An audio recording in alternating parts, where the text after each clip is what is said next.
नर्मदे हर।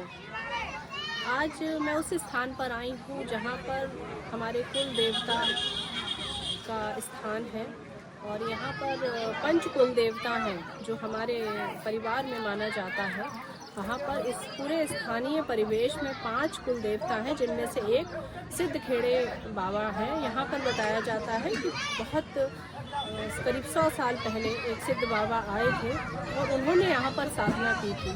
आज भी अगर मंदिर के प्रांगण में जाएंगे तो जो शीतलता मंदिर के गर्भगृह में है वो बाहर आकर नहीं मिलती है।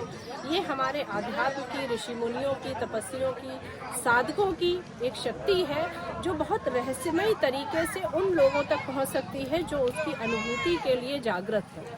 लेकिन देखिए, बहुत अच्छा युग है, स्वर्णिम युग है, नए नए मंदिर बन रहे हैं, काशी का, उज्जैन का और अब वृंदावन का भी विकास होने वाला है, कॉरिडोर बन रहे हैं। पर बहुत सोचने की बात यह है कि जो स्थानीय देव हैं जिन्हें हम कुल देवता बोलते हैं, हर हवन, हर पूजा, हर भंडारा, हर कथा में सबसे पहले स्थान देवता, कुल देवता, इष्ट देवता, इनकी पूजा होती है, इनका अर्चन किया जाता है, इनका आवाहन किया जाता है, तब वो पूजा पूरी होती है।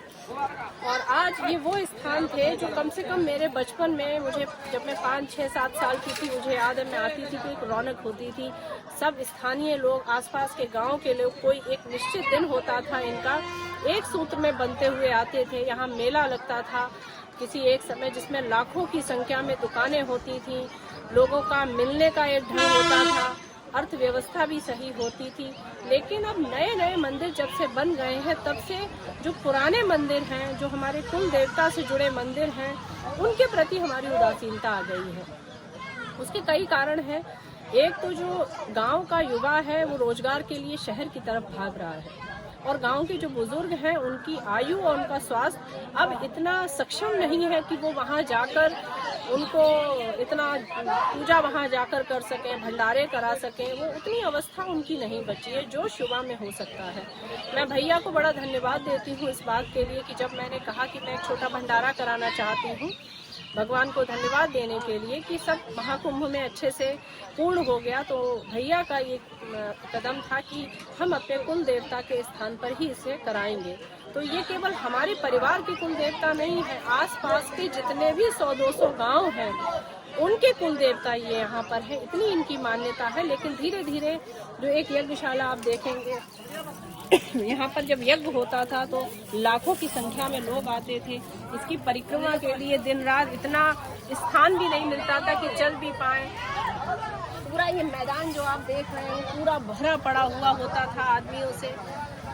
अच्छी बात यह है कि पौधे और पेड़ पहले की तरह लगे हुए हैं, लेकिन स्थान का जीर्णोद्धार अब आवश्यक है। और ये किसी सरकार द्वारा नहीं होगा, किसी परिवार द्वारा नहीं होगा। ये स्थानीय लोगों की श्रद्धा जब अपने स्थानीय कुल देवता, स्थानीय मंदिर और इनके प्रति जब एक जागरण आएगा कि नहीं, हर मंदिर आवश्यक है, नए भी बनने चाहिए पर पुरानों की भी परंपरागत पूजा होनी चाहिए। इतना सिद्ध स्थल है कि यहाँ पर चारों तरफ एक यहाँ की जो एनर्जी है, जो ऊर्जा है, वो बिल्कुल वैसी है जैसे किसी कहना चाहिए जो पांडव काल में, जब मैं पढ़ती हूँ पुराणों में कभी कि पांडव ने अज्ञातवास किया, पांडवों ने अज्ञातवास किया या ऋषि मुनि ने तपस्या की, तो ऐसे बड़े बड़े बरगद के पेड़ हैं जिनके तने इतने मोटे हैं, वो लग रहे हैं, हजारों वर्ष पुराने हैं। बहुत परंपरागत यहाँ पर हवन कुंड बना हुआ है, बहुत परंपरागत यहाँ पर मूर्तियाँ हैं। लेकिन सब कुछ शायद ये हम सब से कह रही हैं कि नए के लिए पुरानों को मत छोड़ो। तो सभी स्थानीय लोगों से इस वीडियो के माध्यम से मैं ये निवेदन करती हूँ कि मेरा भी उसमें सहयोग रहेगा, पंचतत्व भी उसमें सहयोग करेगा।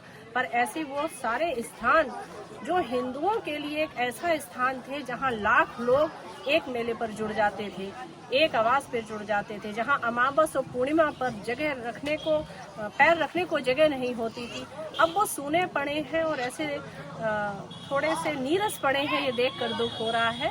तो आप सबसे निवेदन है पुनः अपने सनातन व्यवस्था में अपने कुल देवता, अपने स्थान देवता की ओर चले और उनको दोबारा जीवित करें। नर्मदे हर।